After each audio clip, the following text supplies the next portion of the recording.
'Tis the season for grilling, and that means a lot of us are spending a lot of time over an open fire. But of course, as anything can be like that, dangerous if you don't do it right. So Mike Sharp is joining us live, grilling, in fact, as we speak. He has some local tips from experts.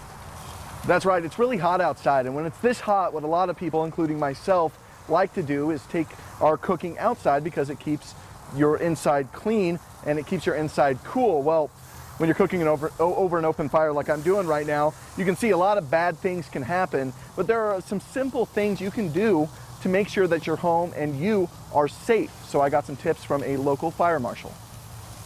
When you throw that burger on and it flares up, we're concerned about the fire and the spread to a structure. If you're like me, grilling is one of the real treats of summer. And when it goes right, it goes very right. But when it goes wrong, well, that's another story.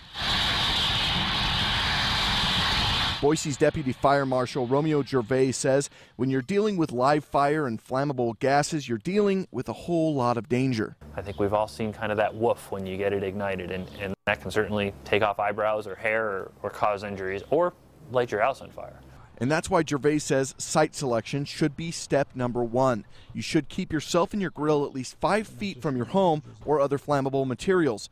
That way, if things do get out of hand, you'll be protected.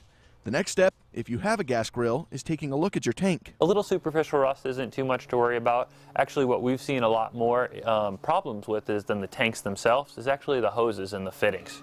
Then comes the act of actually lighting the grill, something that can be very dangerous whether you're using gas or charcoal.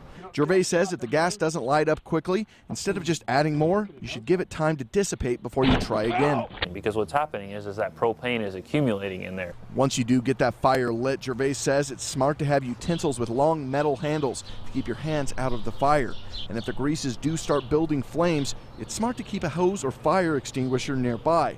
But make sure you keep your calm, because if you're grilling over fire, you'll always end up seeing flames. You're going to have some grease buildup and some flare-ups and things like that, but for the most part, it's pretty safe. We don't run on a ton of barbecue grill fires, but we do certainly have them.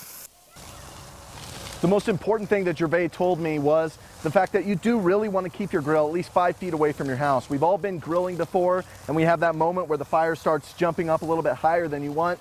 When that happens, all you need to do is just close your grill and shut it off, because at that point the fire might keep going because of grease, but at least the fuel isn't still getting to it. I, of course, can't close it because I'm cooking burgers for my 2 favorite anchors, who are apparently kind of picky about the way they like their burgers. Picky? Well, we just said I wanted mine medium. Yeah, you said, medium. yeah, you know what? I'm going to get you guys some burgers. What do you say? You are? Bring them on in, Mike Sharp. We love it. Thanks for the tips, too. We appreciate it. Door Good advice. is open. Yes.